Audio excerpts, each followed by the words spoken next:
గ్రాముల బంగారాన్ని విడిపించి ఆ రోజు ఆన్లైన్ రేటుకే మేము కొంటాం. Sharma gold company.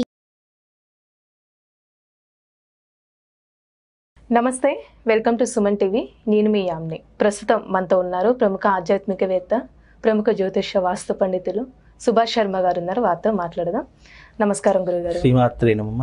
గురుగారు, ఇప్పుడు ఇంట్లో చీమలు రావడానికి మనం ఏ సంకేతంగా గుర్తించుకోవాలి? అంటే ఇప్పుడు ఎర్ర చీమలు ఉంటాయి, నల్ల చీమలు, అలానే గండు చీమలు కూడా ఉంటూ ఉంటాయి. అసలు ఇలా రావడానికి దేనికి కారణం అంటారండి? ప్రేక్షకులందరికీ శ్రీమాత్రే నమః, శ్రీ గురుభ్యో నమః. నమో దేవ్యై మహాదేవ్యై శివాయై సతతం నమః. నమ ప్రకృత్యై భద్రాయై నిహతాం ప్రణతాస్మిత. ఇప్పుడు ఈ చీమలు, అలాగే ఈ ఎర్ర చీమలు, గండు చీమలు, ఇవన్నీ కూడా ఏమిటి అంటే శాస్త్రం ఏం చెప్పింది అంటే, ఎవరైతే ఏ ఇంట్లోనైతే నివసించకుండా ఉంటారో ఆ ఇంట్లో ఎప్పుడూ కూడా బల్లులు, ఈగలు, దోమలు, చీమలు ఇవన్నీ కూడా నిండిపోతూ ఉంటాయి. అంటే జనసంచారం లేనటువంటి ప్రదేశాల్లో ఎక్కువగా ఉండేటటువంటివి ఇలాంటి వింతనైనటువంటి వస్తువులు, మనకు జీవాలు కనిపిస్తూ ఉంటాయి. ఈ జీవాలన్నీ కూడా ఏంటి అంటే గనక అవి నివసించేటటువంటి ప్రదేశము ఒక్కొక్కటి పర్టికులర్గా దానికంటూ ఒక ప్రత్యేకమైన ప్రదేశం ఉంది. అవి గనక ఇంట్లోకి, ఇప్పుడు నల్ల చీమలు ఇవి ఎక్కడ ఎక్కువగా కనిపిస్తాయి అంటే రావి చెట్టు దగ్గర, అలాగే తీయటైనటువంటి పదార్థాలు అక్కడ వేసామనుకో వెంటనే నల్ల చీమలు అనేటువంటి ప్రారంభమవుతుంది. నల్ల చీమలు, ఎర్ర చీమలు ఈ రెండు కూడా తీపి పదార్థాలు ఎక్కడైతే ఉంటాయో అక్కడ ఇవి ఉంటూ ఉంటాయి. అలాగే భూమి కింది భాగంలో ఉండేటటువంటివి నల్ల చీమలు. ఇవి నల్ల చీమలు ఎప్పుడూ కూడా భూమి కింద అడుగు భాగాన ఉండేటటువంటివి ఇవి ఎక్కువగా అక్కడే ఉంటూ ఉంటాయి. అలాగే ఈ యొక్క గండు చీమలు కూడా అవే. అంటే ఎక్కడ ఈ మూడు కూడా ఒకే జాతికి చెందినటువంటివి. ఎర్ర చీమలు కానివ్వండి, నల్ల చీమలు కానీ, గండు చీమలు, ఇవి ఎక్కడనైతే తీపి పదార్థాలు ఎక్కువగా ఉంటాయో ఆ ప్రదేశంలో ఎక్కువగా సంచరించేటటువంటివి. ఇవి ఇంట్లోకి వస్తున్నాయి. ఇంట్లో ఎంత మనం క్లీన్ చేసినా కూడా నల్ల చీమలు వస్తున్నాయి. అంటే ఇప్పుడు నల్ల చీమలు కానివ్వండి, ఎర్ర చీమలు కానివ్వండి, అలాగే ఈ యొక్క గండు చీమలు కానీ, ఇవన్నీ కూడా ఇంట్లోకి వస్తున్నాయి. ఎంత మనం ఊడ్చివేసినా, ఎంత క్లీన్ చేసుకున్నా మళ్ళీ అవి పుట్టుకొస్తున్నాయి. మళ్ళీ అవి ఎక్కడి నుంచి వస్తున్నాయో తెలియడం లేదు అని అనుకున్న సమయంలో ఇవన్నీ కూడా లక్ష్మీదేవికి సంకేతంగాను, అవి మన ఇంట్లో ఇలాంటివి తిరుగుతున్నప్పుడు ఏదో ఒక అదృష్ట యోగం అనేటటువంటి ఇంటికి వస్తుంది అనేటటువంటి ఒక విధానము మనకు సనాతన ధర్మం తెలియజేసింది.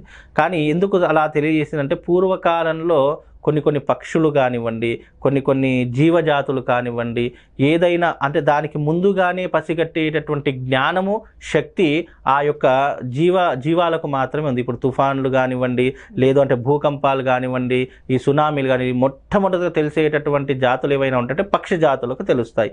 అలాగే మన ఇంట్లో అదృష్ట యోగము వస్తుంది, మన ఇంట్లో ఏదో ఒక రకమైనటువంటి లక్ష్మీదేవి వస్తుంది అని తెలియజేసేటటువంటి సంకేతాలు ఏవైనా ఉంటాయంటే అవి గృహమునందు ఈ యొక్క చీమల ద్వారా తెలుస్తుంది అని మన పెద్దలు, అంటే పెద్దవాళ్ళు, పూర్వీకులు ఆ కాలంలో అనేటటువంటి వారు. ఇది ఎంతవరకు వాస్తవం అనేటటువంటిది కొన్ని గ్రంథాలలో ఇది ఒక కథలాగా ఇచ్చారు.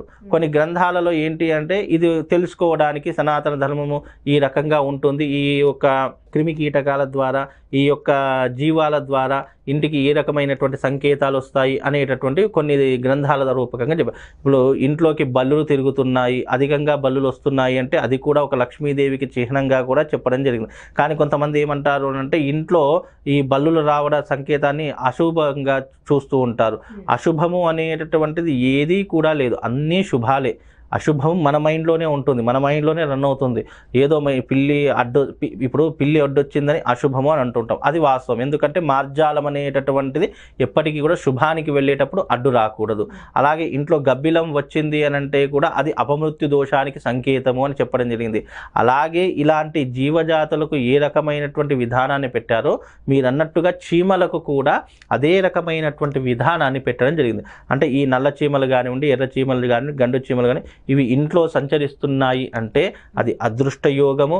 మీ ఇంట్లో ఏదో రకమైనటువంటి శుభకార్యము జరిగే యోగము కానివ్వండి, లక్ష్మీదేవి మీ ఇంట్లోకి వచ్చే యోగంగా ఏదో ఒక అదృష్టమైన ఆ రకంగా ఆలోచన చేసుకోవాలి. ఎందుకంటే చీమలు మనకు హాని చేసేటటువంటివి కావు.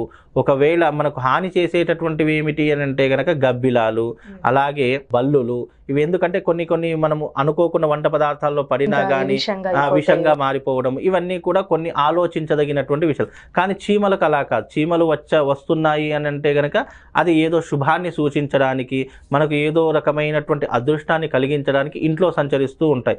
అవి శాశ్వతంగా సంచరిస్తాయంటే శాశ్వతంగా ఏమి ఉండవు, అప్పటి వరకు మాత్రమే ఉంటాయి, మళ్ళీ కనిపించకుండా వెళ్ళిపోతాయి. అంటే అవన్నీ కూడా అదృష్టానికి సంకేతం అని చెప్పడం జరిగిందమ్మా.